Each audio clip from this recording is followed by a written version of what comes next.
जय श्री कृष्ण अनीता जी। जय आप श्री कृष्ण। मेरी आवाज आ रही?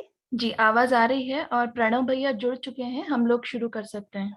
अच्छा, शुरू कर दूं? जी। ठीक है। परम पूज्य स्वामी गोविंद देव गिरिजी महाराज के चरणों में वंदन करते हुए इस राम रक्षा विवेचन सत्र भाग 2 में आप सबका स्वागत है। गीता परिवार पाथरी अध्यक्षा अनीता पोरवाल आप सबका पुनः स्वागत करती हूँ। सबसे पहले मैं आमंत्रित करती हूँ प्रार्थना के लिए आरती जी माहुलकर इनको, जो रामरक्षा संस्था में वर्ग में ट्रेनर की सेवा देती है। कृपया दीदी आप प्रार्थना लो। योगेशं सच्चिदानन्दं नमः वासुदेवं व्रजप्रियं धर्मसंस्थापकं वीरं कृष्णं वन्दे जगद्गुरुं कृष्णं वन्दे जगद्गुरुं। सभी को जय श्री कृष्ण, जय श्री राम। धन्यवाद दीदी। दीदी धन्यवाद दीदी, आपने बहुत ही सुंदर प्रार्थना बोली है। धन्यवाद दीदी। अब कार्यक्रम की शुरुआत दीप प्रज्वलन से करते हैं। मंगलमय वातावरण निर्माण करके भगवान को प्रसन्न करते हैं। तो दीप प्रज्वलन के लिए मैं आमंत्रित करती हूँ मृदुला जी असावा इनको। दीदी कृपया दीप प्रज्वलन करें। निषिद्धैरप्येभिर्लुलितमकरन्दो मधुकरैः करैरिन्दोरन्तश्छुरित इव संभिन्नमुकुलः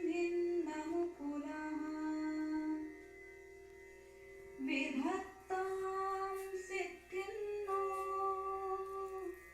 नयनसुभगामस्य सनसः प्रकीर्णः पुष्पाणां हरिचरणयोर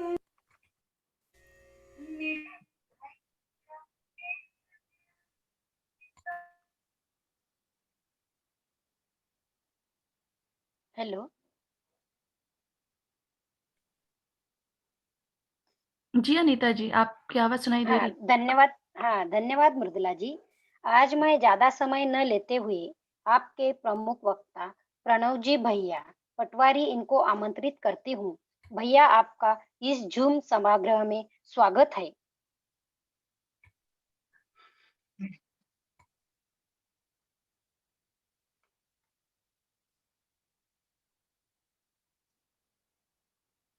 नमामि सद्गुरुं शान्तं सच्चिदानन्दविग्रहं पूर्णब्रह्मपरानन्दम् ईशमानन्दिवल्लभं प्रपन्नपारिजाताय तोत्रवेत्रैकपाणये ज्ञानमुद्राय कृष्णाय गीतामृतदुहे नमः।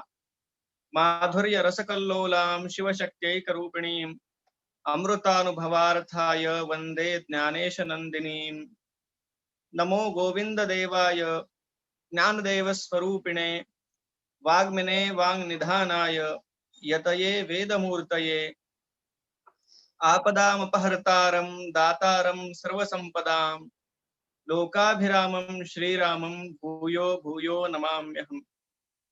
सभी को जय श्री राम, जय श्री कृष्ण। राम रक्षा के अर्थ के चिंतन के इस द्वितीय सत्र में हमने पहले सत्र में पहले कुछ स्मरण करा देता हूं। प्रास्ताविक में स्तोत्र वांग्मय के विषय में हमने कुछ जाना था। किस प्रकार का संस्कृत में स्तोत्र वांग्मय है, अलग अलग देवताओं के कैसे कैसे स्तोत्र हैं, स्तोत्रों के कैसे प्रकार हैं, उनके अलग अलग फल इस प्रकार के होते हैं। उसके बाद हमने राम रक्षा के आरंभ में जो आवाहन है, जो ध्यान है, न्यास आदि बातें हैं, उनका चिंतन किया। और प्रत्यक्ष जब स्तोत्र का जहां से आरंभ होता है उसमें भगवान श्री राम के चरित्र की महत्ता, साथ में अंगों में भगवान के दिव्य प्रभाव का अनुभव जिसके माध्यम से हम करते हैं, वे शिरों में राघव पातु से लेकर पूरे शरीर में भगवान के दिव्य नामों का न्यास, भगवान के प्रभाव का अनुभव, और उसके बाद हमने प्रत्यक्ष राम रक्षा स्तोत्र का परिचय करना, उससे परिचित होना आरंभ किया। और जैसे जैसे अलग अलग उसमें छंद भी जो आ रहे हैं उनका भी हम जानकारी उनकी ले रहे हैं। हमने बुध कौशिक महाराज ने, जो इस स्तोत्र के रचयिता है, उन्होंने जो इस स्तोत्र की रचना के विषय में अपना अनुभव इस स्तोत्र में लिखा, जाते जाते उसे भी देखा था कि आदिष्टवान यथा स्वप्ने राम रक्षा इमाम हरः तथा लिखितवान प्रातः प्रबुद्धो बुध कौशिकः। हमारी योग परंपरा में स्वप्न के माध्यम से संतों का दर्शन होना, स्वप्न के माध्यम से किसी पर अनुग्रह करना, भगवान का स्वप्न में साक्षात्कार होना, या शुभ या अशुभ प्रकार की सूचना प्रदान करने वाले स्वप्नों का हमने हमारे द्वारा देखा जाना, इस सारी बातों का एक बड़ा महत्व है। स्वप्न केवल मनोराज्य नहीं है, स्वप्न केवल जो अपने मन में चलने वाली बातें हैं उन्हीं का प्रतिबिंब नहीं है, उस प्रकार के भी स्वप्न होते हैं। हमारे प्रज्ञाचक्षु संत श्री गुलाबराव महाराज ने हिरण्य योग इस नाम से एक स्वतंत्र चिंतन किया स्वप्नों का। स्वप्नों के किस किस प्रकार के अर्थ होते हैं उसका यह चिंतन है, और उसमें भगवान के विग्रहों के जो दर्शन होते हैं और संतों के जो दर्शन होते हैं, श्री महाराज ने कहा कि बाकी बातें भले हमारी कपोल कल्पित हो, हमारी मन की कल्पनाएं हो, लेकिन स्वप्न में जब हम भगवान का दर्शन पाते हैं, संतों का दर्शन पाते हैं, कोई सूचना पाते हैं, कोई मार्गदर्शन पाते हैं, तो उसे असत्य या कल्पना नहीं कहा जा सकता। और इसी प्रकार का एक अनुभव यहाँ बुध कौशिक महाराज ने भी लिखा है कि उनको स्वप्न में भगवान महादेव ने दर्शन दिए, और स्वप्न में ही इस राम रक्षा स्तोत्र के भावों को उन्होंने उनके मन में बोया।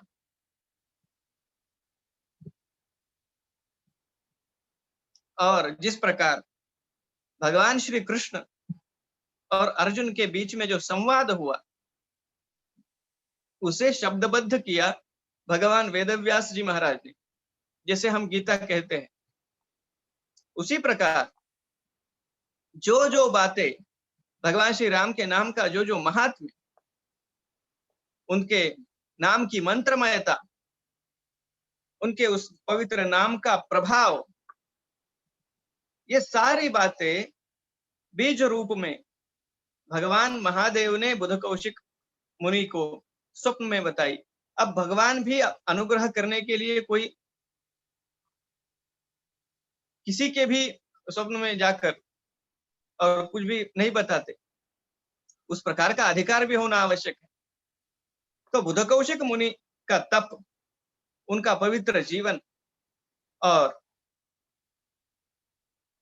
उसके कारण भगवान महादेव ने स्वप्न में उन्होंने कुछ सूत्र दिए, और प्रबुद्धो बुध कौशिक, प्रातः काल में जगने के बाद उस दिव्य स्वप्न को पाकर जो जो बातें सुनी थी उनको बुध कौशिक महाराज ने वैसे का वैसा लिखा, शब्दबद्ध किया।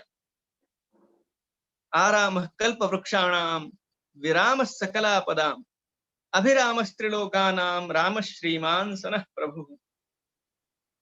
मानो कोई कल्प वृक्षों का उद्यान हो, कोई एक भी कल्प वृक्ष हो। कल्प वृक्ष तो हमें पता है कि जिसकी छाया में बैठकर हम मन में जिस किसी कामना को मन में लाते हैं, मन में लाते ही वह कामना पूरी हो जाती है। अब एक कल्प वृक्ष का भी ये महात्म्य है। यहाँ बुध कौशिक महाराज कहते भगवान श्री राम तो कल्प वृक्षों का उद्यान है, आराम कल्पवृक्षाणाम विराम सकलापदा। सारे संकटों का वे विराम है, उन्हें समाप्त करने वाले हैं। अभिराम त्रिलोकानाम, तीनों लोकों में अत्यंत सुंदर भगवान श्री राम। ध्यान जब हम देख रहे थे तभी मैंने एक बात कही थी, भगवान के जिस किसी रूप का हम ध्यान करते हैं, भगवान कपिल मुनि ने श्रीमद् भागवत में अपनी माता को उपदेश करते हुए दो बातें कही। इस प्रकार का वो रूप होना चाहिए, दर्शनीयतमम शांतम मनोनयन वर्धनम। दर्शनीयतमम, इससे अधिक देखने जैसा इस संसार में मुझे कुछ लगना ही नहीं चाहिए। उस प्रकार का वो भगवान का दिव्य रूप। इसलिए आप देखेंगे राम रक्षा में बार बार ये बात आती है, लोकाभिरामम, अभिराम त्रिलोकानाम। ये जो शब्द आते हैं उनका यही अर्थ है कि तीनों लोकों में सर्वाधिक सुंदर मेरे प्रभु का, श्री राम जी का वह रूप है। अभिराम त्रिलोकानाम राम श्रीमान स नः प्रभु। वे हमारे श्री राम है, वे मेरे श्री राम है। भगवान के विषय में सबसे अधिक सुंदरता की भावना और सबसे अधिक अपनेपन की भावना, ये दोनों बातें आवश्यक है। अब यहां से आगे जो इन 4 श्लोकों में वर्णन आता है, या 5 श्लोकों में जो वर्णन आता है, वो भगवान श्री राम और लक्ष्मण दोनों के लिए है। इसलिए यहाँ द्विवचन है। तरुणौ रूप संपन्नौ सुकुमारौ महाबलौ पुंडरीक विशालाक्षौ चीर कृष्णाजनांबरौ। जो दोनों युवावस्था में है, रूप संपन्न है, अत्यंत सुंदर है, सुकुमार है, महाबलौ अत्यंत बलवान है, कमल की तरह जिनके नेत्र है, जो जिन्होंने वलकल धारण किए हुए हैं या मृगचर्म धारण किए, जो वनवासियों का जो वेश होता है उसे जिन्होंने धारण किया हुआ है। फल मूलाशिनौ, वनवासियों का जो आहार है, फल मूल कंद आदि, वो जो सेवन करते हैं। दांतौ, जिनका अपने इंद्रियों पर पूर्ण नियंत्रण है। तापसौ ब्रह्मचारिणौ, जो दोनों तपस्वी है और ब्रह्मचारी है। यद्यपि दोनों विवाहित है, लेकिन जिस प्रकार का उनका आचरण है वनवास में, वह ब्रह्मचर्य का आचरण है। अत्यंत पवित्र उनका जीवन है। पुत्रौ दशरथस्यैतौ, ये दशरथ महाराज के दोनों पुत्र। भ्रातरौ राम लक्ष्मणौ, इस प्रकार है। शरण्यौ सर्वसत्वानाम, सभी के लिए शरण जाने योग्य है, शरणागत की रक्षा करने वाले हैं। श्रेष्ठौ सर्वधनुष्मताम, सभी धनुर्धारियों में सर्वश्रेष्ठ योद्धा है। रक्षः कुल निहंतारौ, राक्षसों के कुल का विनाश करने वाले। त्रायेतान्नो रघुत्तमौ, वे भगवान श्री राम और लक्ष्मण दोनों हमारी रक्षा करे। अब ये 20वां जो श्लोक है, अब तक जो श्लोक हमने देखे, एक छंद के बारे में हमने सुना था, अनुष्टुप छंद, जिसमें 8-8 अक्षर के 4 गठ होते हैं। श्रीमद् भगवद गीता के भी अत्यधिक श्लोक अनुष्टुप छंद में ही है। यहाँ जो 20वां श्लोक है, उसमें जो छंद आता है, जो वृत्त है, उसका नाम है रथोद्धता। अब इस रथोद्धता में अगर हम देखें तो 11 अक्षर है। हर एक चरण में 11 अक्षर है। जैसे अनुष्टुप के 4 चरण है, इसके भी 4 चरण है। 11 अक्षरों के 4 चरण। आत्तसज्ज धनुषा विशुस्पृशा वक्षयाशु गनिशंग संगिनौ रक्षणाय मम राम लक्ष्मणा वग्रतः पथि सदैव गच्छताम्। इस प्रकार वो गाया जाता है, इस प्रकार बोला जाता है। जैसा कि मैंने कहा था, इन छंदों में एक प्रकार का ह्रस्व और दीर्घ का क्रम होता है अक्षरों का। इसमें रचना करना भी वास्तव में बड़ा कठिन काम है, क्योंकि जो ह्रस्व अक्षर है जिनका हम तुरंत उच्चार कर देते हैं, जैसे अ है, क है, ग है, ये ह्रस्व है, अकार जिनमें आता है, जिनमें आकार आता है। अब ये अकार, उकार, इकार, ये तीनों ह्रस्व है। और जहां आ आता है, ऊ आता है, दीर्घ उच्चारण, या ई, ये सब दीर्घ है। या अनुस्वार जहां आता है, या आगे जिसमें विसर्ग आता है, रहा, कहा, ये जो विसर्ग है, या कोई जुड़ा हुआ अक्षर आगे आता है, जैसे शरण्यौ, यहाँ आगे ण और ये जुड़े हुए हैं, र के आगे न्यौ, उसका आघात पीछे के अक्षर पर आता है तो पिछला अक्षर जो है वो दीर्घ हो जाता है। ये कुछ नियम है संस्कृत में उच्चारण के। हमें बस इतना समझना है कि कुछ अक्षर ह्रस्व होते हैं, कुछ दीर्घ होते हैं। जो ह्रस्व होते हैं उन्हें लघु कहा जाता है, और जो दीर्घ है उन्हें गुरु कहा जाता है। ह्रस्व और दीर्घ। अब इन वृत्तों में इन ह्रस्व और दीर्घ अक्षरों का एक नियम होता है। अब जैसे रथोद्धता वृत्त है, तो इसमें पहला अक्षर दीर्घ ही होगा, दूसरा अक्षर ह्रस्व होगा, तीसरा अक्षर फिर से दीर्घ होगा। आप अगर इस श्लोक को देखेंगे तो इन नियमों को भी समझ में, ये नियम भी समझ में आ जाएंगे। इस प्रकार के ह्रस्व दीर्घ के क्रम के अनुसार वो उस एक लय उसमें बांधी जाती है, और अक्षर भी इसमें तय होते हैं कि इतने ही अक्षर होंगे। तो इस श्लोक में क्या कहा गया? भगवान श्री राम और लक्ष्मण का वर्णन किया गया। आत्त सज्ज धनुषा विशिष्टपुरुषा वक्षया शुभ निशंग संगिनो, उनके हाथों में धनुष और बाण सज्ज किए हुए हैं। जिसमें बाण रखे जाते हैं, जिसे तुणीर कहा जाता है,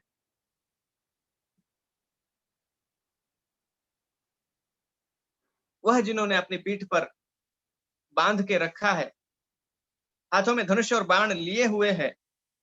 और इतना ही नहीं, जो किसी भी क्षण बाण छोड़ने के लिए सिद्ध है।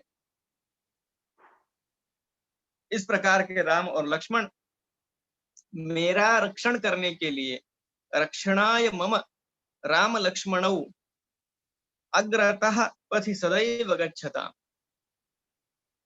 मेरे मार्ग पर, मेरे आगे आगे मेरा रक्षण करने के लिए चलते रहे। यह बहुत ही सुंदर श्लोक है। इसमें यह भावना की गई है कि अखंड रूप में भगवान श्री राम मेरे साथ मेरे मार्ग पर चल रहे हैं, मेरा रक्षण करते हुए चल रहे हैं। इसमें भगवान राम के साथ जो भाव जुड़े हैं हमारे, कि वो मेरी रक्षा के लिए चल रहे हैं। सारे विश्व के वो रक्षक है, सभी भक्तों का वे रक्षण करते हैं। ये बात कहना अलग है, सार्वजनिक किसी बात को कहना और केवल मेरे लिए इस बात को जब हम कहते हैं, तो उसमें एक अलग जुड़ाव है, अलग एक अपनापन है, अलग लगाव है भगवान राम के साथ। और वास्तव में ये अनुभव करने वाले भी लोग हैं, जिन्होंने अनुभव किया कि भगवान राम इस प्रकार मेरी रक्षा कर रहे हैं। सन्नद्ध कवची खड्गीर चाप बाण धरो युवा गच्छन मनोरथान्नश्च रामः पातु सलक्ष्मणः। अब इस श्लोक में पहले हम इसका भावार्थ समझेंगे कि जिन्होंने कवच धारण किया है, खड्ग धारण किया है, तलवार और धनुष बाण भी धारण किए हैं, वे भगवान श्री राम मेरे मन के रथ पर विराजमान होकर मेरी रक्षा करते हुए लक्ष्मण के साथ आगे बढ़ते रहे। अब इसमें एक पाठ भेद भी आता है। एक शंका पूछी गई थी कि कहीं कहीं गच्छन मनोरथोस्माकम ऐसा भी है, और गच्छन मनोरथान नश्च ऐसा भी है। अब इसमें मूल प्रति में क्या है बुद्ध कौशिक मुनि द्वारा लिखी गई उस राम रक्षा की मूल प्रति में इसमें क्या है, ये तो हमने किसी ने देखा नहीं है, इसलिए दोनों पाठों को हमें स्वीकार करना चाहिए। क्योंकि कहीं किसी ने प्राचीन प्रति में ये देखा होगा कि गच्छन मनोरथो स्माकम, इसलिए वो लिखा गया। किसी ने ये देखा होगा कि मनोरथान नश्च, तो इसलिए ये भी लिखा गया। लेकिन इसके अर्थ में जो भेद है उसे हमें समझना चाहिए। गच्छन मनोरथान नश्च ऐसा पाठ जहां है, उसका अर्थ यह है कि भगवान श्री राम हमारे मनोरथों की रक्षा करे। इस प्रकार खड्ग धारण किए हुए, धनुष बाण धारण किए हुए, कवच धारण किए हुए, युद्ध के लिए जो सिद्ध है, ऐसे भगवान श्री राम मेरे मनोरथों की रक्षा करे। ऐसा जब हम कहते हैं तो मनोरथान ये कहा जाता है। और जब ये कहा जाए कि भगवान इस प्रकार युद्ध के सिद्ध भगवान मेरे मन के रथ में विराजमान होकर मेरी रक्षा करे, तब गच्छन मनोरथोस्माकम, भगवान श्री राम को ही मनोरथ यह विशेषण यहाँ दिया गया। अब इन दोनों में से मुझे तो मेरे मन के रथ में भगवान राम विराजे है, ये बात अधिक सुनने में अच्छी लगती है, ये अधिक सुंदर ये अर्थ लगता है। क्योंकि हमारी मनोरथों की भगवान रक्षा करे, यह भी बात ठीक है। लेकिन यहाँ योद्धा राम का वर्णन है। हमें पता है युद्ध रथ में बैठकर किया जाता है। तो जब भगवान राम ने हाथ में खड्ग लिया है, धनुष बाण लिया है और कवच लेकर वे युद्ध के लिए सिद्ध है, अब उन्हें रथ की आवश्यकता है। तो कौन से रथ में भगवान बैठेंगे? भगवान राम मेरे मन के रथ में बैठे, ये बड़ी सुंदर भावना है। और इसलिए मुझे लगता है कि गच्छन मनोरथोस्माकम ये कहा जाए तो ये भी एक अच्छा ही है। लेकिन हमें इन दोनों में से गच्छन मनोरथोस्माकम या गच्छन मनोरथान नश्च, इन दोनों में से किसी को हम गलत नहीं कह सकते, क्योंकि ये दोनों पाठ हमें मिलते हैं। उसके अर्थ को हमें समझकर उस प्रकार की भावना को धारण करना होगा। रामो दाशरथिशूरो लक्ष्मण अनुचरो बलि काकुत्स्थः पुरुषः पूर्णः कौसल्येयो रघुत्तमः। अब यहाँ आगे 2 श्लोकों में भगवान के नाम आते हैं। राम, दाशरथी, शूर, वे शूर है, लक्ष्मण के साथ चलने वाले लक्ष्मण अनुचरो, बलि यानी बलवान है, काकुत्स्थः भगवान श्री राम का जो वंश है, उस वंश के आधार से उनके कुछ नाम बनते हैं। जैसे वे दशरथ के पुत्र है इसलिए दाशरथी है, वे रघुवंश में जन्मे हैं इसलिए राघव है, इक्ष्वाकु का भी यह वंश है इसलिए ऐक्ष्वाकव ये भी कहते हैं उन्हें। इनके वंश में ककुत्स्थ नाम के एक बड़े राजा हुए, जिन्होंने इंद्र को अपना वाहन बनाकर राक्षसों से युद्ध किया, इसलिए उन्हें ककुत्स्थ कहा गया।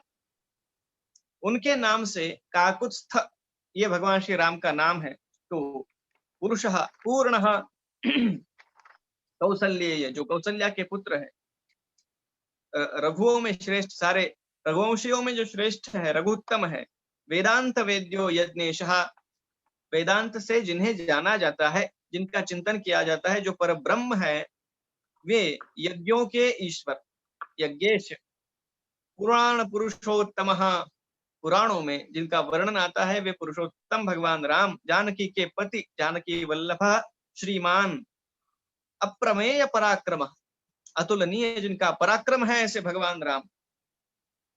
इत्येतानि जपन् नित्यं मद्भक्तः श्रद्धयान्वितः अश्वमेधादिकं पुण्यं संप्राप्नोति न संशयः।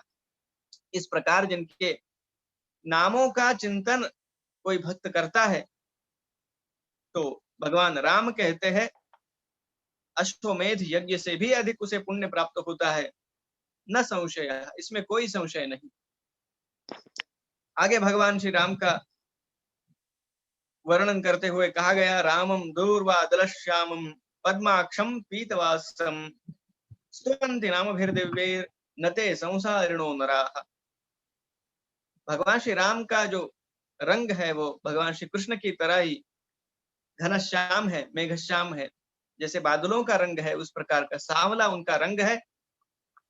तो इस यहाँ कहा गया दूर्वा दलश्याम, दूर्वा के दल के समान, श्यामल उनका वर्ण है, पद्माक्षम जिनके नेत्र कमल के समान है, पीतवाससम जो पीतांबर धारण किए हुए हैं। वनवासी भगवान श्री राम का भी राम रक्षा स्तोत्र में वर्णन आता है, और जब वो राजा बने तब उनका रूप किस प्रकार का था, श्रृंगार किस प्रकार का था, ये दोनों वर्णन हमें यहाँ मिलते हैं। पीतवाससम पीतांबर जिन्होंने धारण किया हुआ है, ऐसे भगवान श्री राम की स्तुति इन दिव्य नामों से, जो नाम हमने अभी देखे, जो भी गाता है, न ते संसारिणो नराः, संसारी किसे कहा जाता है? संसरण जिसका होता है, जन्म मरण के चक्र में जो पीसता रहता है, उसे संसारी कहा जाता है। इस संसार में वो पीसा नहीं जाता जो भगवान श्री राम का ध्यान, उनका चिंतन इन दिव्य नामों को धारण करते हुए, उनका उच्चारण करते हुए उनका चिंतन करता है। न ते संसारिणो नराः। अब आगे 26वां जो श्लोक है, उसकी पहली 2 पंक्तियों में एक अलग छंद आता है और आगे की 2 पंक्तियों में अलग छंद है। पहले 2 पंक्तियों में आप अगर गिनेंगे तो 19 अक्षर है, और आगे की जो 2 पंक्तियां है, उत्तरार्ध जो है इस श्लोक का, उसमें 21 अक्षर है, 2 अक्षर अधिक है। पहले जो 2 पंक्तियां हैं, उसमें जो वृत्त है, जो छंद है, उसका नाम है शार्दूल विक्रीडित रामं लक्ष्मण पूर्वजं रघुवरं सीतापतिं सुंदरं काकुत्स्थं करुणार्णवं गुणनिधिं विप्रप्रियं धार्मिकं राजेंद्रं सत्यसंधम। यहाँ वृत्त बदल गया, तो उसे उच्चारण करने का जो हमारी जो लय है, जो धुन है, वो भी बदल गई। राजेंद्रं सत्यसंधम दशरथ तनयं श्यामलं शांतमूर्तिं वंदे लोकाभिरामं रघुकुल तिलकं राघवं रावणारिं। रामम लक्ष्मण पूर्वजम, लक्ष्मण से पहले जिनका जन्म हुआ, जो लक्ष्मण जी के बड़े भाई है। रघुवरम सीतापतिम सुंदरम काकुत्स्थम, जो नाम हमने अभी देखा उनका। करुणार्णवम करुणा के सागर। गुण निधिम विप्र प्रियम, जो जिन्हें विप्र अत्यधिक प्रिय है, जो विद्वान ऐसे विप्र है, ब्राह्मण है, वे जिन्हें अत्यधिक प्रिय है। विप्र प्रियम धार्मिकम राजेंद्रम सत्यसंधम, जो सत्यनिष्ठ है। दशरथ तनयम, दशरथ के पुत्र है। श्यामलम शांत मूर्ति, जो सांवले है और अत्यंत शांत है। वंदे लोकाभिरामम, तीनों लोकों में जो अत्यंत सुंदर है। रघुकुल तिलकम, जो सारे रघुवंश में सर्वश्रेष्ठ है। राघवम रावणारि, जो रावण के शत्रु है। फिर से अनुष्टुप छंद यहाँ आरंभ होता है। रामाय रामभद्राय रामचंद्राय वेधसे रघुनाथाय नाथाय सीताया पतये नमः। भगवान श्री रामचंद्र के नामों का ही यहाँ उच्चारण किया गया है। राम, रामभद्र, रामचंद्र।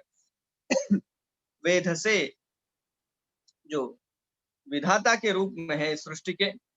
रघुनाथाय नाथाय, जो हमारे नाथ है, सारे रघुवंशियों के नाथ है, और सीता माता के भी वे नाथ है। सीताया पतये नमः। श्री राम राम रघुनंदन राम राम। 28वां और 29वां जो श्लोक है, उन दोनों श्लोकों में जो वृत्त आता है उसका नाम है वसंत तिलका। अब इस वृत्त में 14 अक्षर हर चरण में आते हैं, और जैसा मैंने कहा रस्व दीर्घ का उसमें एक क्रम होता है। अब देखोगे तो दीर्घ, उसके बाद फिर से दीर्घ अक्षर, फिर रस्व, फिर दीर्घ, फिर रस्व, इस प्रकार उसका एक क्रम निर्धारित किया हुआ है, इसलिए उसकी एक धुन बनती है। श्री राम राम रघुनंदन राम राम, श्री राम राम भरताग्रज राम राम, श्री राम राम रणकर्कश राम राम, श्री राम राम शरणं भव राम राम। हे रघुनंदन राम, हे रघुनंदन राम, हे भरत के बड़े भाई राम, हे अत्यंत घनघोर युद्ध करने वाले रणकर्कश राम, मैं आपकी शरण में आता हूं, मेरी आप रक्षा कीजिए। इसमें राम नाम का एक प्रकार का अनुप्रास आता है, बार बार वह उसका उच्चारण उस नाम का, उसे अनुप्रास अलंकार कहा जाता है। श्री रामचंद्र चरणों मनसा स्मरामि, श्री रामचंद्र चरणों वचसा गृणामि, श्री रामचंद्र चरणों शिरसा नमामि, श्री रामचंद्र चरणों शरणम प्रपद्ये। भगवान श्री रामचंद्र के चरणों के विषय में यह श्लोक। अब देखिए, पिछले श्लोक में भगवान श्री राम के नाम से हमारा किस प्रकार का भाव जुड़ा हुआ है उसका वर्णन किया, और उस श्लोक के अंत में भगवान श्री राम के हम शरणागत है, इस प्रकार का भाव प्रकट किया गया। अब किसी के जब हम शरणागत होते हैं तो शरणागति का भाव हम कैसे प्रकट करते हैं? उसके चरणों को स्पर्श कर, उसके चरणों में अपना मस्तक नवा कर कि मैं आपके शरण आया हूं। इसीलिए शरणागत हूं यह कहने के बाद यह श्लोक आता है जिसमें चरणों का वर्णन है। श्री रामचंद्र चरणों मनसा स्मरामि, अपने मन से, अपने शरीर से, अपनी वाणी से मैं भगवान श्री राम के साथ अपनी शरणागति का भाव कैसे प्रकट करूं? मैं भगवान श्री रामचंद्र के चरणों का अपने मन में स्मरण करता हूं, चिंतन करता हूं, मन में उनके चरणों का ही मैं ध्यान करता हूं। श्री रामचंद्र चरणों मनसा स्मरामि, मैं अपनी वाणी से भगवान श्री राम के चरणों के विषय में ही बात करता हूं, उनके शरणागति के मैं स्तोत्र गाता हूं। वचसा गृणामि, मैं अपने मस्तक को भी उनके चरणों में ही नवाता हूं।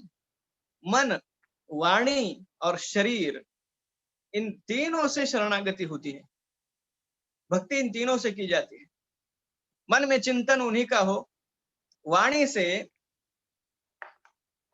नाम उनका ही लिया जाए, और शरीर से सेवा भी उन्हीं की जाए। ये मन, वाणी और शरीर से भगवान की शरणागति है। श्री रामचंद्र चरणों शरणम प्रपद्ये, इस प्रकार मैं उनका शरणागत हूं। अब अगला जो श्लोक है, अनन्यता का ये श्लोक अनन्यता से भरा हुआ है। कोई अन्य मेरा आश्रय नहीं, केवल भगवान मेरे आश्रय। इस श्लोक में हर पंक्ति में 11 अक्षर है। इसका जो वृत्त है उसका नाम है शालिनी। माता रामो मत्पिता रामचंद्रः, स्वामी रामो मत्सखा रामचंद्रः, सर्वस्वं मे रामचंद्रो दयालुर, नान्यं जाने नैव जाने न जाने। माता रामो मत पिता रामचंद्र, मेरी माता राम है, मेरे पिताजी राम है। स्वामी रामो, मेरे स्वामी राम है। मत सखा रामचंद्र, मेरे सखा राम है। सर्वस्वम में रामचंद्रो दयालु, दया के सागर भगवान श्री राम मेरे लिए सर्वस्व है। और आगे कहते हैं नान्यन जाने नैव जाने न जाने, उनके व्यतिरिक्त, उनके अलावा किसी और को मैं जानता नहीं, जानता नहीं, जानता ही नहीं। इस जैसे हम बोलते हैं त्वमेव माता च पिता त्वमेव, उसी प्रकार का यह श्लोक है। लेकिन उससे भी आगे बढ़कर उसमें तो यही कहा गया कि आप मेरी माता हो, पिता हो, सब हो। त्वमेव विद्या द्रविणम त्वमेव त्वमेव सर्वम मम, आप मेरे लिए सब कुछ हो, यह उस श्लोक में कहा गया। इस श्लोक में उससे भी आगे बढ़कर एक बात बुद्ध कौशिक महाराज ने कही, आप मेरे लिए सर्वस्व तो हो, लेकिन आपके बिना और किसी को मैं जानता नहीं, मैं जानता तक नहीं। यह शरणागति की, यह अनन्यता की परमोच्च अवस्था है। शरणागति और अनन्यता इन 3 श्लोकों के माध्यम से हम देख सकते हैं। इससे आगे दक्षिणे लक्ष्मणो यस्य वामे च जनकात्मजा पुरतो मारुतिर्यस्य तं वंदे रघुनंदनम। जिनके दाहिने हाथ में, दाहिनी ओर भगवान शेष का जो अवतार है वे लक्ष्मण जी है, जिनकी बाईं ओर भगवती जनकात्मजा सीता है, और जिनके आगे विराजमान है भगवान हनुमान। ऐसे भगवान श्री राम को मैं वंदन करता हूं। इसके बाद जो श्लोक है 32वां है, इसमें इंद्र वज्रा नाम का वृत्त है। इसमें भी 11 अक्षर हर पंक्ति में होते हैं। इस प्रकार के श्लोक आप गीता में भी देखेंगे। इस वृत्त में 11वें अध्याय में गीता के, जिसमें अर्जुन को विश्वरूप का दर्शन भगवान श्री कृष्ण ने कराया था, उसमें इसी प्रकार के श्लोक है। लोकाभिरामं रणरंगधीरं राजीवनेत्रं रघुवंशनाथं कारुण्यरूपं करुणाकरन्तं श्रीरामचंद्रं शरणं प्रपद्ये। यह भी शरणागति का ही श्लोक है। राम जी की शरणागति का एक श्लोक है और इसके बाद हनुमान जी की शरणागति का श्लोक है। लोकाभिरामम जो तीनों लोकों में अत्यंत सुंदर है, रणरंगधीरम अत्यंत श्रेष्ठ जो योद्धा है, राजीव नेत्रम कमल के समान जिनके नेत्र है, रघुवंशनाथम सारे रघुवंशियों में जो श्रेष्ठ है, जो अत्यंत करुणावान है, ऐसे भगवान श्री रामचंद्र को उनकी शरण मैं ग्रहण करता हूं। मनोजवम मारुततुल्य वेगम जितेन्द्रियं बुद्धिमतां वरिष्ठम वातात्मजं वानरयूथ मुख्यम श्रीरामदूतम शरणं प्रपद्ये। मन के समान और वायु के समान जिनका वेग है,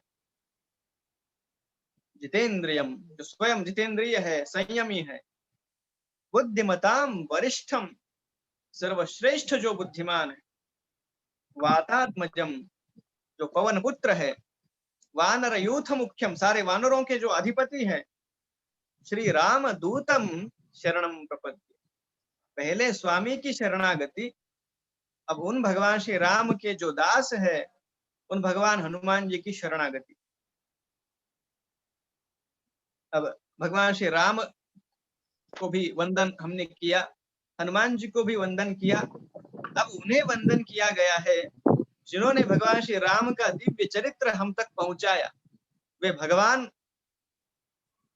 की उनके चरित्र की मधुरिमा को हम तक पहुंचाने वाले वाल्मीकि महाराज, उनकी स्तुति की गई है। पूजंतम राम रामेति मधुरम मधुराक्षरम आरुह्य कविता शाखाम वंदे वाल्मीकि कोकिलम। जो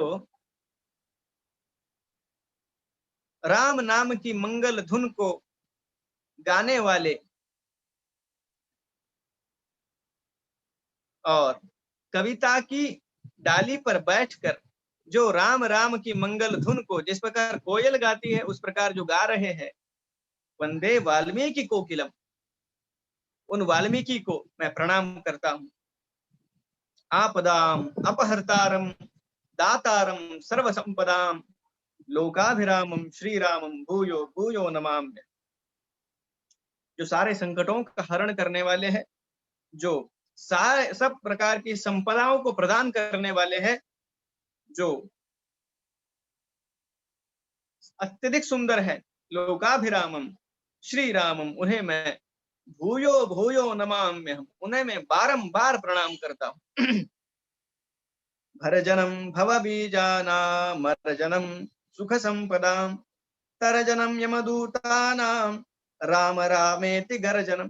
भगवान श्री राम के नाम का घोष करने का महात्म्य क्या है, उसे इस श्लोक में कहा गया। भर्जनम भवबीजानाम, संसार में जो हमें बार बार फंसना पड़ता है वो क्यों?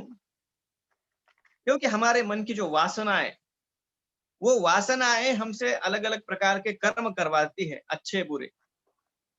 और उन कर्मों का फल भुगतने के लिए हमें फिर से जन्म लेना पड़ता है, फिर से मृत्यु होती है, फिर से जन्म होता है। इन सब का जो मूल है वो बीज वासना है। उस वासना के कारण ये सब होता है। राम नाम से क्या होगा? उस वासना का क्षय होगा। मुझे कुछ चाहिए, मुझे कुछ चाहिए, ये जो भाव है, ये अपूर्णता का ये भाव है, उसके कारण हमारे मन में वासनाएं उठती है। अब भगवान श्री राम तो पूर्ण है, वो तो सच्चिदानंद रूप है। उनके साथ जब मेरा मन एकाकार हो जाएगा, तब मुझ में कोई अपूर्णता की भावना तो रहेगी नहीं। अपने आप वासनाओं का क्षीण होना एक भगवान श्री राम के नाम के उच्चारण से हो जाता है, क्योंकि उस नाम का उच्चारण पहले वाणी से होगा, फिर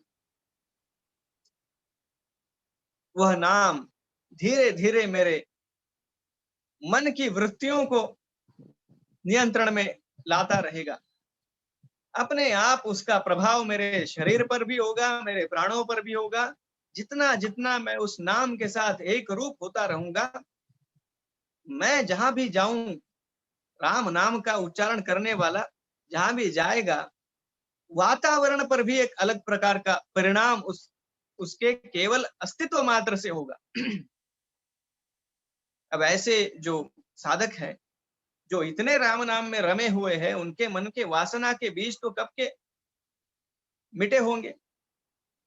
बीज को जब हम, भर्जन शब्द है यहाँ, ये बीज जब तपते जाते हैं और तब उनमें से अब वो शक्ति निकल जाती है कि वो कहीं बोए जा सके, उनमें से कुछ पेड़ उग सके। इस प्रकार वासना के इन बीजों को पूरी प्रकार भून डालने वाला यह भगवान का नाम है। भर्जनम भव बीजानाम अर्जनम सुख संपदा। सारे प्रकार के सुखों को प्राप्त कराने का यह मार्ग भगवान का नाम है। वे चाहे भौतिक सुख हो, चाहे आध्यात्मिक सुख हो। तर्जनम यमदूतानाम, यमदूतों को यह भगाने वाला नाम है। हमने जैसे अजामिल की कथा का तात्पर्य हमें पता है। श्रीमद् भागवत में यह कथा आती है, इस प्रकार उस नारायण का नाम लेकर जो उसका बेटा है, यमदूतों से विष्णुदूतों ने उसे बचाया, केवल उस नाम के प्रभाव में।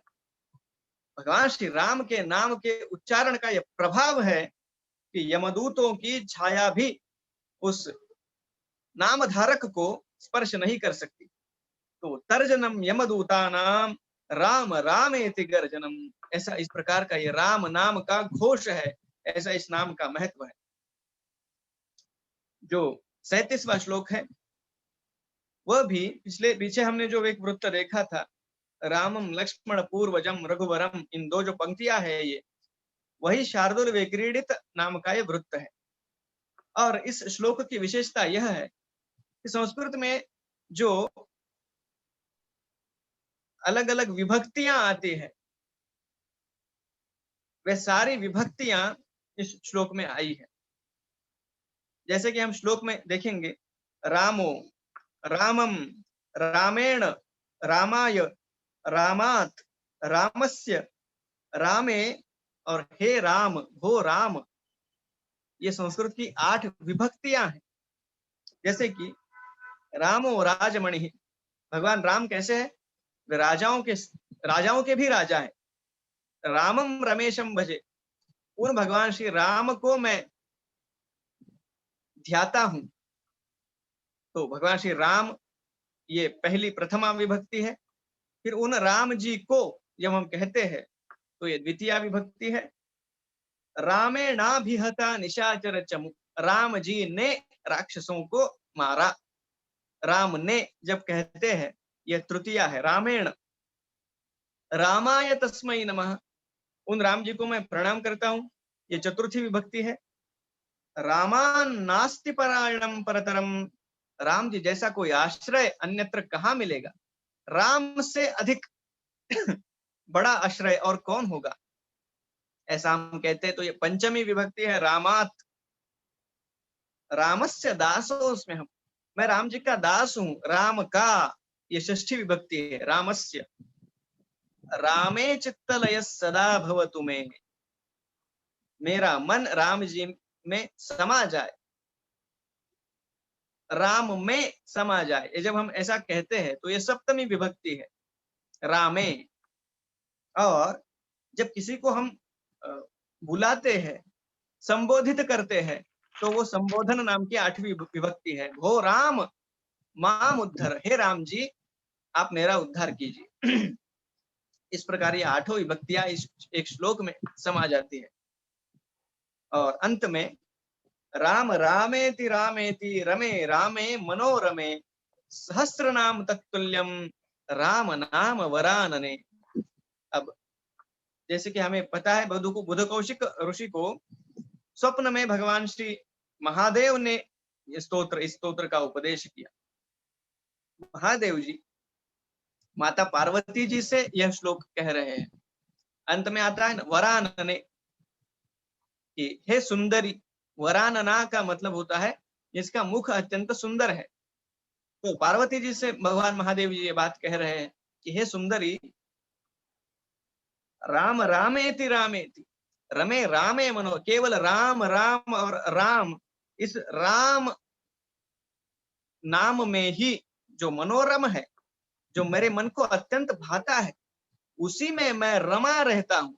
रमे रामे मनोरमे, जो अत्यंत मनोरम है, ऐसे राम नाम में मैं रमा रहता हूँ। सहस्र नाम तत्तुल्यम, भगवान के जो अनेकों नाम हैं वे सब इस एक नाम में समा गए।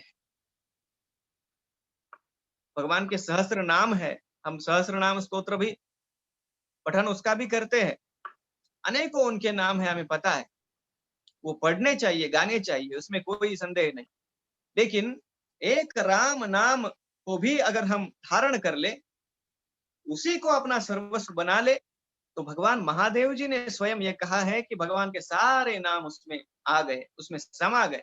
एक राम का नाम अगर मैंने लिया, फिर मेरे मन में ऐसी कोई भावना जगने की आवश्यकता नहीं है कि अरे मुझे वो भी मंत्र पढ़ना चाहिए, मुझे ये भी मंत्र पढ़ना चाहिए, ये भी नाम लेना चाहिए, ऐसी कोई बात नहीं। एक भगवान के किसी एक नाम में अगर विश्वास जग जाए, तो अन्य किसी साधन का फिर आधार लेने की आवश्यकता उस साधक को नहीं है। ये बात स्वयं भगवान शिव जी ने इस स्तोत्र के अंत में माता पार्वती जी से कही। इति श्री बुध कौशिक मुनि विरचितम राम रक्षा स्तोत्रम संपूर्णम। बुध कौशिक मुनि द्वारा ये रचा गया नितांत सुंदर, नितांत रम्य स्तोत्र, जिसमें भगवान श्री राम के रूप का भी वर्णन है, भगवान श्री राम के नाम की भी महत्ता का वर्णन है, और यह वर्णन इस स्तोत्र की फलश्रुति भी बताई गई है। इस प्रकार का लाभ इस स्तोत्र से होता है। और सबसे बड़ी बात कि यह स्तोत्र किसी सामान्य कवि द्वारा लिखा गया नहीं है।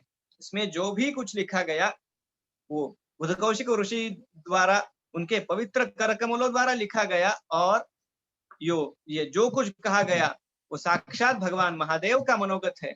इसलिए इससे अधिक श्रेष्ठ और क्या हो सकता है। इस स्तोत्र का आलंबन लेकर हम भौतिक उन्नति और पारमार्थिक उन्नति दोनों को प्राप्त करें, इसी भावना के साथ मेरा ये 2 सत्रों में जो वक्तव्य चला था, उसे भगवान श्री राम जी के चरणों में अर्पित करता हुआ अपनी वाणी को विराम देता हूँ। जय श्री राम। भैया, आपने बहुत ही सुंदर राम रक्षा का महत्व हम सबको बताया। हेलो भैया, आपने बहुत ही सुंदर राम रक्षा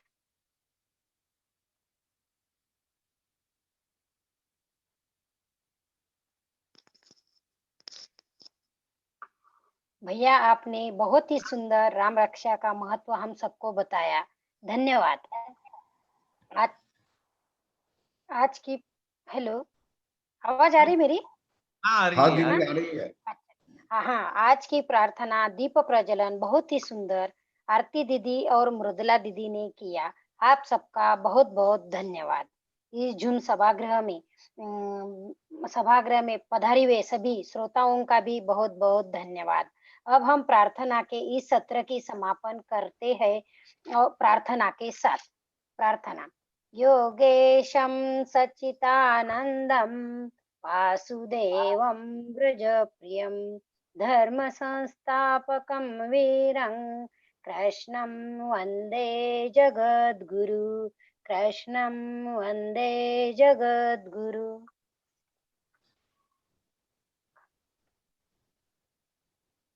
जय श्री कृष्ण सभी को। जय श्री कृष्ण।